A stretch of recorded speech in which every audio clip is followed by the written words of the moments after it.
Hey there, y'all. Welcome. Today I'm going to talk to you about worthiness and weight.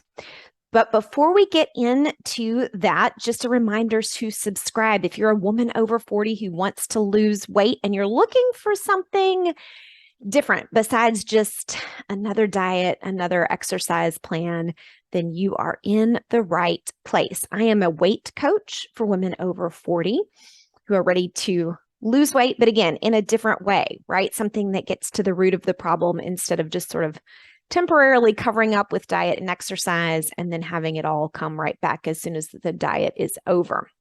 My credentials for how I do this: I am a certified weight coach through the Life Coach School. I am a theta healing practitioner. I've taken quite a few classes in that methodology. I'm also certified EFT level 1 and 2. So I use that tool with clients.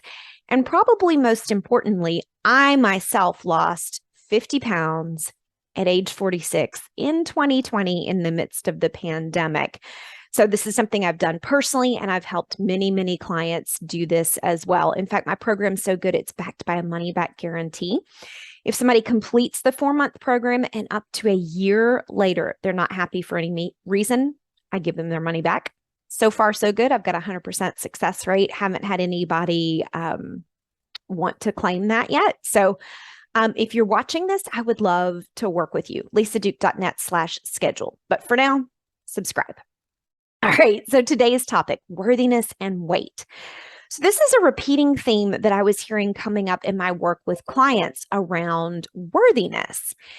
And so I started doing a little bit of research. What exactly is worthiness? Worthy of what? What does this mean? And I found some work that Brene Brown did. We love Brene Brown. Her stuff to me just makes intuitive sense. But the thing that's really cool about it is she's actually done the academic research. So there's science backing up her work as well. And so Brene says the opposite of worthiness is shame, which makes a lot of sense because the other distinction she draws is between guilt and shame. Guilt is I did a bad thing. Shame is I am bad. There's something wrong with me as a human, which leads to that unworthiness. Kind of makes sense. So I've got some notes here from what Brene says to do about that. She recommends 4 steps to shame resilience. The first one is to recognize when we're in shame and to recognize the physical sensations, to really sit with that, to feel that. And that's something that I help teach clients to do when they recognize that they're in an emotion, what to do with that emotion. Because I find a lot of my clients don't have any coping strategies for dealing with emotions other than food or, if they're still drinking, alcohol. So recognizing when you're in shame, what are the physical sensations? And then she also gives you some techniques to keep your prefrontal cortex engaged, to keep you from shutting down. And these are things that I teach my clients as well. Number 2 is practice critical awareness, which means reality check the societal messages. Why am I feeling? Usually when we're feeling shame, it's because we've violated some sort of social rule about what we're supposed to be. But a lot of those rules are kind of old fashioned, right? With women, a lot of it is around body image, about, are we momming the right way? That kind of thing. With men, it's around not being perceived as weak. So questioning some of those societal messages that, oh, okay, I see what happened here, right? I ate something. I'm feeling bloated. I'm looking big. Women are supposed to be tiny and pretty and precious and cute. I've broken society's rules, but I don't really care about society's rules. That's like old-fashioned caveman stuff. So practicing critical awareness about where the shame comes from, what rule you broke, and if you even buy into that rule anymore. Number 3, to check, make sure how many fingers. Number 3, reach out for empathy.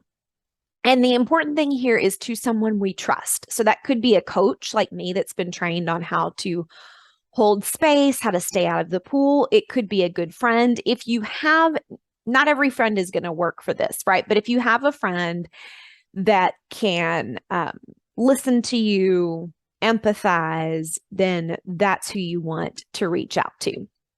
And number 4, and I think this is kind of related, is speaking the shame, bringing light to it. Because if there's one thing shame hates, it's being out in the open. And this is hard to do, but a lot of times when we start to cast the light of day onto shame, it kind of dissolves. It's really not that bad. So that is my sort of thought for the day around worthiness, that it's the opposite of shame. And then those strategies from Brene on building some resilience. So when shame comes up, we know what to do with it. If you are interested in learning more about my program, in which I teach some of the techniques I just referenced, I would love to meet with you for free via Zoom. So it'll be just like this, except when you talk, I'll get to hear you. You can find my online calendar, lisaduke.net/schedule. If you're watching this in August of 2022, jump on in the next week or two, because I do have some travel coming up in September. I'm going to be unavailable, but I would love to meet with you right now. And if you are a fit for the program, I do screen people before I let them in. Occasionally, I find people that need to be referred out that aren't good candidates, but for the most part, the folks that are coming to me because of my marketing, they've kind of self-identified that they have a weight issue, they're a good fit. So most of the folks that come through are a good fit for our program, and we can go ahead and get you started today and help get at the root cause of what's going on with your weight and get it resolved. If you have worked around this area of shame before, I would love to hear from you in the comments. Let me know what you think of Brene's tools. Does it sound like BS? Does it sound really helpful? How have you used some of those techniques or different techniques? I would love to hear from that. I already said book your one-on-one. I already said subscribe. The other thing that might be helpful to you as well, if you're a woman over 40 looking to lose weight, is to check out some of these other videos on my channel. Give you more information about the techniques I use in working with clients and help support you on your weight loss journey. Talk to you later. Bye.